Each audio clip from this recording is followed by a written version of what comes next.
Click করুন অ্যাপের bell আইকনে আর সাবস্ক্রাইব করুন এবিপি আনন্দ। সব সময় থাকুন খবরে।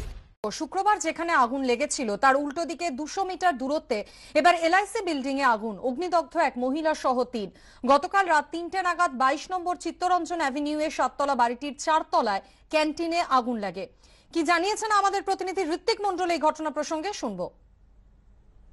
আমরা যেখানে দাঁড়িয়ে রয়েছি সেখান থেকে 21 নম্বর গণেশচন্দ্র এভিনিউ এর দূরত্ব মেরে কেটে 200 মিটার হবে, ঠিক ওই দিকটায় অকুস্থল অর্থাৎ শুক্রবার রাতে যে অগ্নিকাণ্ড ঘটে এবং যাতে দুজনের প্রাণ চলে যায়। দমকল বিভাগ এবং সংশ্লিষ্ট দপ্তর তারা সতর্ক দিচ্ছেন, মধ্য কলকাতার এই অংশে অনেক বাড়ি এইভাবে যৌতুকগৃহ হয়ে রয়েছে।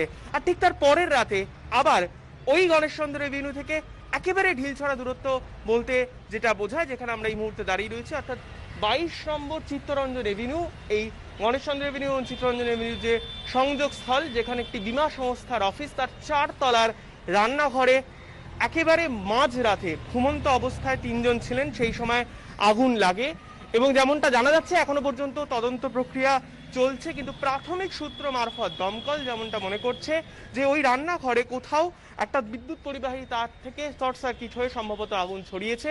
অবশ্য স্থানীয়রা যেটা জানাচ্ছেন যে সেই অবস্থায় যখন তারা টের পান তখন এই 4 তলার জানলা ভেঙে কাঁচের টুকরো রাস্তায় পড়েছে আর সেখান থেকে একেবারে গলগল করে আগুন বেরিয়ে আসছে।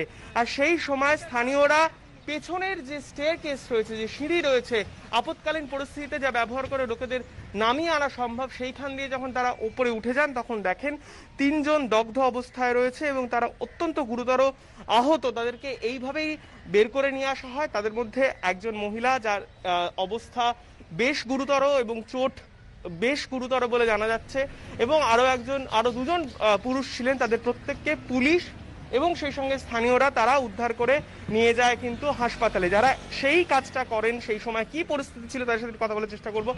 কম্বল দিয়ে বাইর করেছে ওদেরকে, কম্বল ঢাকা দিয়ে তারপরে ওদেরকে ওই মানে সিঁড়ি দিয়ে নিচে নামানো হলো। এই 3 জন কি করতো ওখানে? ওই ক্যান্টিনে কাজ করতো ওরা।